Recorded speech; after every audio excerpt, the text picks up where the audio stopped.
All right, so the question is, will financial analyst jobs be automated in the future? This is a really important question because automation is coming, whether you like it or not, and it is going to replace a lot of jobs, right? So a lot of people are going to lose jobs because there is something else or a machine that can do the job and it can do it at a cheaper price than paying someone, an hourly wage. Now, is this coming to finance?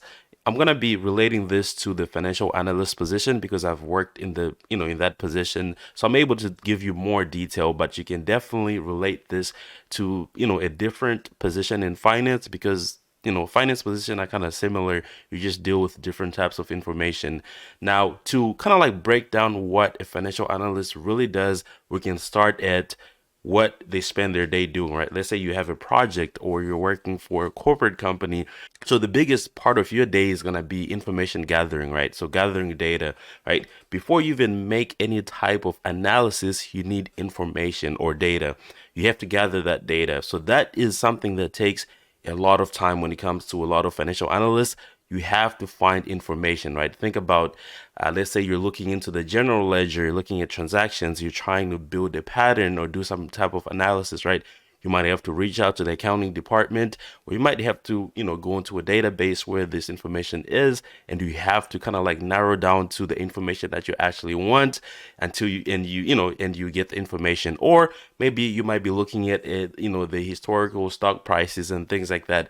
You can also use open source, sources of information like Bloomberg if you're looking at anything related to stocks, or maybe the SEC website if you're looking into, corporations and things like that.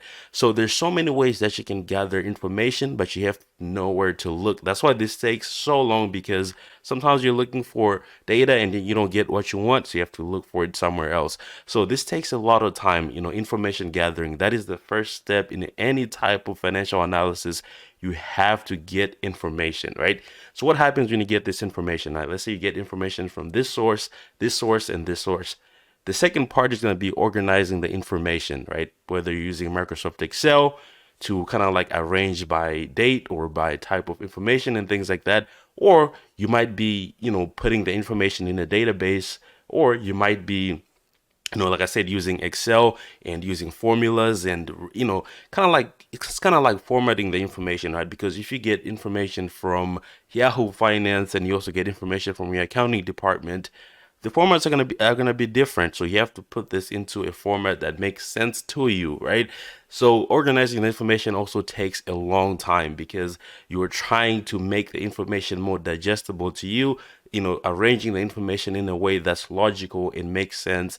Or sometimes you might have to give the project to someone else. So you kind of like have to take that into account when you are arranging your information. It has to be digestible. All right, so now another part of this is going to be analyzing historical information. So sometimes you have to refer to what has been done in the past in order to have a direction of what you're going to do, right? So let's say you have the information that you want, you organize the information, you analyze historical data.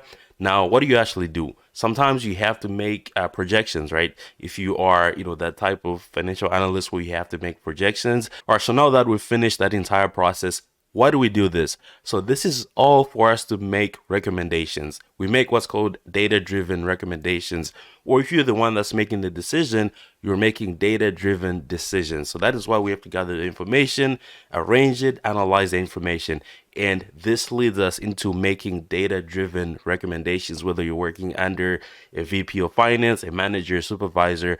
You're going to make a recommendation based on the data that you have, okay? Or if you're the one making the decision, if you're a senior analyst, then you are making a data-driven decision. So that is why finance is super data-driven. That's why the process of getting the information, rearranging the information, and analyzing the information, putting it in Excel, doing all these crazy formulas, it all leads to making you make data-driven decisions. And this requires a lot of knowledge in Microsoft Excel. If you're talking about rearranging data, if you're talking about using formulas and reports and things like that, that requires Microsoft Excel. You can even build models that rearrange the data for you using formulas, right? So that is part of automation if you really think about it, right? Instead of you going cell by cell and typing things, you can literally use formulas to do that work for you. So that is part of automation. Now you can look at reports if you are into visual reports. So a lot of clients, if you're going to do presentations and things like that, they want to see visual. They don't want to see the numbers. They just want to see graphs and little drawings on the PowerPoint. That's what they want to see, right? So we use different softwares to do that. So that is part of automation as well, because you don't have to do that manually. All right, so this brings me back to the question, will financial analyst jobs be automated in the future? The truth is, yes, they will, right? And they've already been automated, right? With the invention of all these softwares that we use in finance to make our job easier. And most of this automation is going to apply to the process that I just described, right? Gathering information, organizing information, analyzing historical results, making projections and things like that.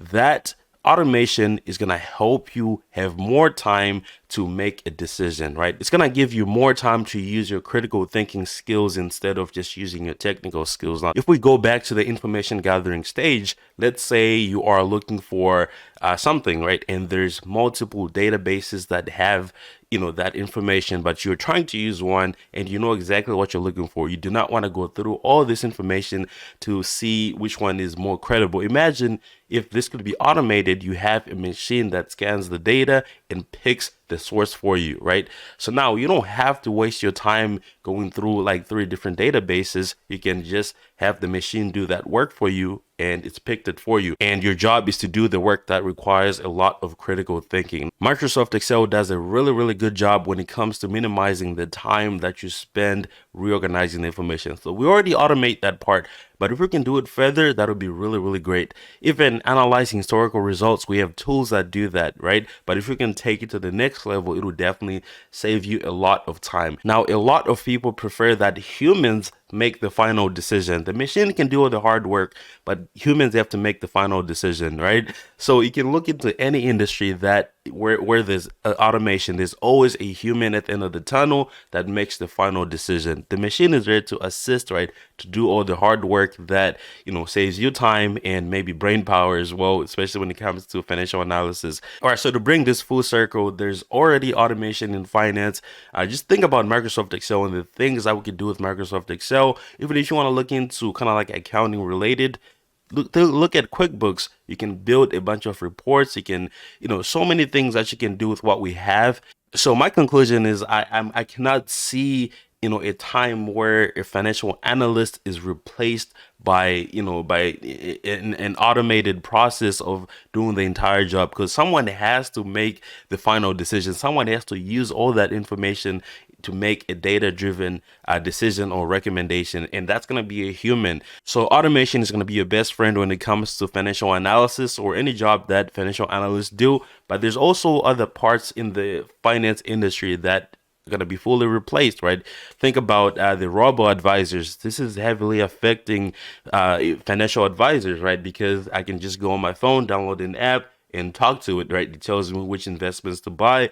It tells me like everything that I need, how to budget and things like that. So some fields are going to be heavily affected, but the video was focusing on financial analysts. It is going to be your advantage because most of your time is spent gathering information, deciding if you should use this information or this information. And also, when I was working as a financial analyst, I was building models to automate the process so I wouldn't have to do it every day, right?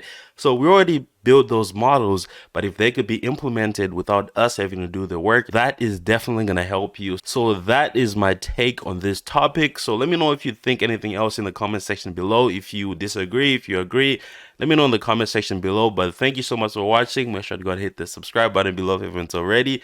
And I'll see you guys on the next one. Peace.